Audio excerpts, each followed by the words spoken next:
టీడీపీని దెబ్బతీసిన బీఆర్ఎస్ను బొందపెట్టాలి. టీడీపీని దెబ్బతీసిన బీఆర్ఎస్ను బొందపెట్టాలి. ఇక్కడ క్లియర్ కట్ ఏంటంటే మీరందరూ మళ్ళీ ఆలోచించుర్రి, కన్ఫ్యూజ్ కాకూరి తెలంగాణ ప్రాంత ప్రజలారా. ఇక్కడ చాలా వ్యూహాత్మకమైన అంశం ఉన్నది. ఇది ఏ పత్రిక? ఆంధ్రజ్యోతి. ఇది ఎవరిది? వేమూరి రాధాకృష్ణ గారిది. ఈ పత్రికలో ఎవరి గురించి రాస్తారు? ఐదరారు చంద్రబాబు వార్తలు రాస్తారు, లేకపోతే రేవంత్ రెడ్డి వార్తలు. రేవంత్ రెడ్డి వార్తలే ఎందుకు ఆంధ్రజ్యోతిలో ఏబిఎన్లో పాజిటివ్గా వస్తాయి అంటే, ఈ తెలంగాణ రాష్ట్ర ముఖ్యమంత్రిగా పదవి బాధ్యతలు స్వీకరించిన తర్వాత తొలిసారిగా ఇంటర్వ్యూ ఇచ్చింది ఇక్కడే. కొత్త సంవత్సరంలో ఇంటికెళ్ళి మరీ శుభాకాంక్షలు చెప్పింది ఇక్కడే. ఇంకొకటి ఏంటంటే బట్టి విక్రమార్క ఇష్యూ నడుస్తుంది కాబట్టి దాని టాపిక్ డైవర్షన్ చేయడానికి హైలైట్గా రాసుకొచ్చారు. వీళ్ళ మీద గట్టిగా విమర్శలు చేసిండు. ఎక్కడన్నా కనబడుతుందే వార్తలలో? కనబడతలేదు. ఇదొకటి క్లియర్ కట్. ఏంది అంటే టీడీపీని దెబ్బతీసిన బీఆర్ఎస్ను బొందపెట్టాలి. ఎందుకు అంటే ఇక్కడ చాలా వ్యూహాత్మకంగా రేవంత్ రెడ్డి అధికారం దిశగా అడుగులు వేయడానికి ఇదొక కారణం. ఏమైపోయింది అంటే 2014 సంవత్సరంలో ఇక్కడ టీఆర్ఎస్ అధికారంలోకి వచ్చిన తర్వాత, అప్పటి టీఆర్ఎస్ గురించి నేను చెప్తున్నా, అధికారంలోకి వచ్చిన తర్వాత టీడీపీ చాలా రకాల ప్రయత్నాలు చేసింది. సెబాస్టియన్ అనే ఒక వ్యక్తితో ఏ విధంగా ఎమ్మెల్సీ ఎన్నికలకు సంబంధించి ఇక్కడ బీఆర్ఎస్ పార్టీని ఓడగొట్టాలి, చంద్రబాబు ఎట్లా రెండు కళ్ళ సిద్ధాంతంతో తెలంగాణని ఏ విధంగా పాగా వేయాలి, తెలంగాణలో టీడీపీని బలోపేతం చేయడానికి ఎన్ని రకాలుగా కుట్రలు కుతంత్రాలు కుయుక్తులు చేసిందో తెలంగాణ సమాజానికి నేటి యువతకు చాలా క్లారిటీగా కూడా మీరు చూడాలి. సో దాంట్లో భాగంగా కేసీఆర్ అనే వ్యక్తిని దీన్ని దెబ్బ కొట్టకపోతే మన ఉనికికే ప్రమాదం ఏర్పడుతుంది, తెలంగాణలో మన ఉనికికే ప్రమాదం ఏర్పడుతుందని దాన్ని వ్యూహాత్మకంగా ఈ పార్టీలు ఉండేటోళ్ళందరూ కూడా, టీడీపీ పార్టీలో ఉండేటోళ్ళందరూ కూడా అప్పుడు టీఆర్ఎస్ వైపు చూసింది. ఎందుకు చూసిందంటే దీనిలో ఒక కథ ఉన్నది. అయితే 2014లో తెలంగాణలో అధికారంలోకి రాగానే, మన తెలంగాణలో అధికారంలోకి రాగానే ఏమైపోయింది అంటే రాజకీయాలంటే కేసీఆర్, కేసీఆర్ అంటే రాజకీయం, కేసీఆర్ అంటే పరిపాలన, పరిపాలన అంటే కేసీఆర్. ఇది ఒక బ్రాండ్ పడిపోయింది. ఎందుకంటే అప్పుడున్న నేతలలో పూర్తి స్థాయిలో రాష్ట్రాన్ని తీసుకొచ్చిండు. ఆ ఉద్యమానికి సంబంధించిన 14 ఏళ్ళ ఉద్యమానికి సంబంధించి ప్రతి మారుమూల గ్రామాలలో గడప గడపకు కూడా అదే ఉన్న పరిస్థితి కనబడింది. సో దాంట్లో భాగంగా చాలా క్లియర్ కట్గా కూడా మనందరికీ కూడా అర్థమైపోయే విషయం ఏమైపోయింది అంటే 2014లో తెలంగాణ ఏర్పడిన తర్వాత ఇక మరొక నాయకుడి ఫేస్ ఎక్కడ కూడా తెలంగాణ రాజకీయాలలో అంత అట్రాక్టివ్గా కనిపించలే. కేవలం ఇక్కడ కనబడింది ఇద్దరు నేతలు, ఒకటి జానారెడ్డి గారు, కేసీఆర్ గారు. అంతే. మీరు ఆలోచించుర్రి, చూడుర్రి. అటు ఏపీకి పోతే వైఎస్ జగన్. వీళ్ళు ముగ్గురు తప్ప ఇంకొకరు ఎవరన్నా తెలంగాణలో కనబడ్డరేమో అడుగురి. కనబడలే.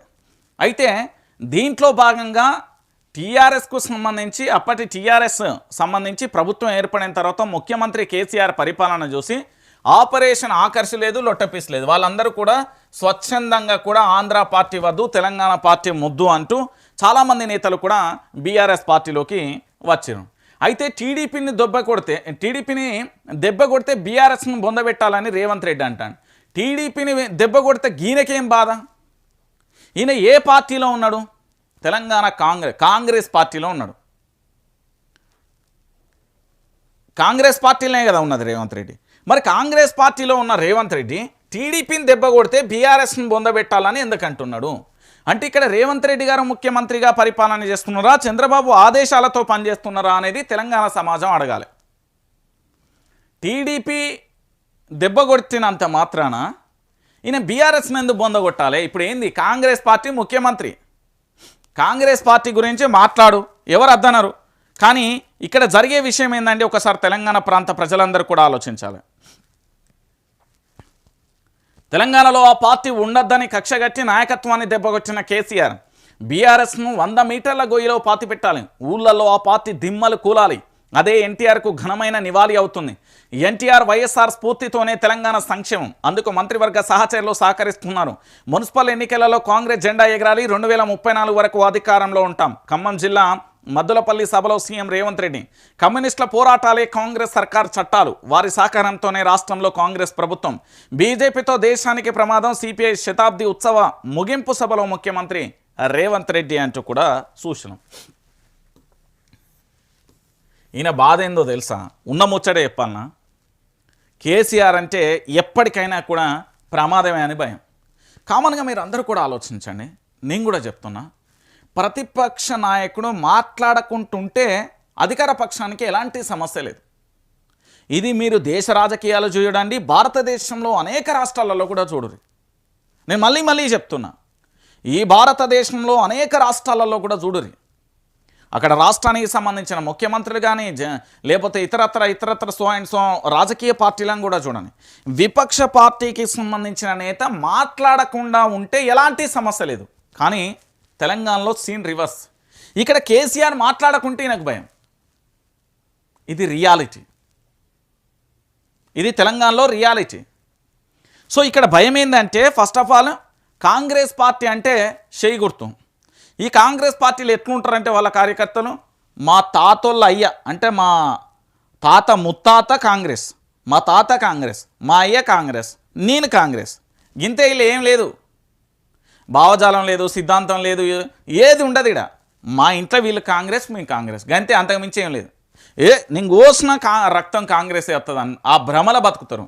ఎందుకంటే ఒక పార్టీకి సంబంధించి మనకు ప్రభుత్వం ఏదైనప్పటికీ కూడా, పార్టీలు ఏదైనప్పటికీ కూడా సంక్షేమ పథకాలు అందించడం, ప్రభుత్వాలు ప్రజలకు లబ్ధి చేకూర్చడం అనేది సహజంగా జరిగే ప్రక్రియ. సో ఇంతే తప్ప ఈ పార్టీలో ఇంకే వేరే ఉండదు.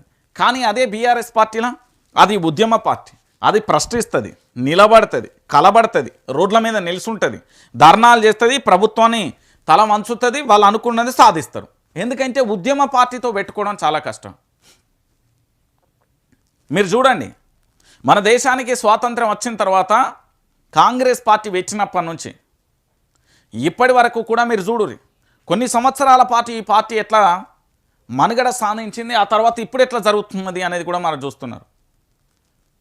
ఈ దేశంలో భారతీయ జనతా పార్టీ ఇలా అధికారంలో లేదు కావచ్చు, భవిష్యత్తులో 3 అంకెలతోని పూర్తి స్థాయిలో కూడా ప్రభుత్వాన్ని ఏర్పడుతుంది అని గతంలో చాలామంది జాతీయ నేతలు మాట్లాడేలా అదైంది. సో ఈయన బాధ ఏంటంటే ఉద్యమ పార్టీ అంటే భయం, ఈయనకు ఉద్యమాలు అంటేనే భయం. ఫస్ట్ మీరు చాలా వరకు చూడండి, ఇదే దిమ్మల దగ్గర ఫోటో తీయండు రేవంత్ రెడ్డి. టీఆర్ఎస్ పార్టీ దిమ్మల దగ్గరనే తన రాజకీయ చరిత్ర మొదలైంది, తన తొలి అడుగు పడింది కూడా అక్కడే. కానీ ఇలా ఏంది అంటే ఉద్యమ పార్టీతో పెట్టుకునే పరిస్థితులలో లేడు. మరీ ముఖ్యంగా కూడా సోషల్ మీడియాతో తట్టుకునే అంత శక్తి లేదు. ఆయన తట్టుకునే అంత శక్తి ఉంటే బాగానే ఉండు, ఎందుకంటే లేదు. ఏమన్నంటే అరెస్టులు, కేసులు, లొట్టపీసు, సో అండ్ సో కాల్డ్ ప్రయత్నాలు తప్ప రాజ్యాంగం ప్రకారం, ప్రజాస్వామ్యం ప్రకారం ఇక్కడ నడిచే పరిస్థితులు లేవు. మీరు అందరూ అవునన్నా కాదన్నా నిజం. ఎందుకంటే మీరు అనుకుంటున్నారేమో బీఆర్ఎస్ పార్టీ దిమ్మలు గూలాలంటే అది అనితర సాధ్యమైన విషయం.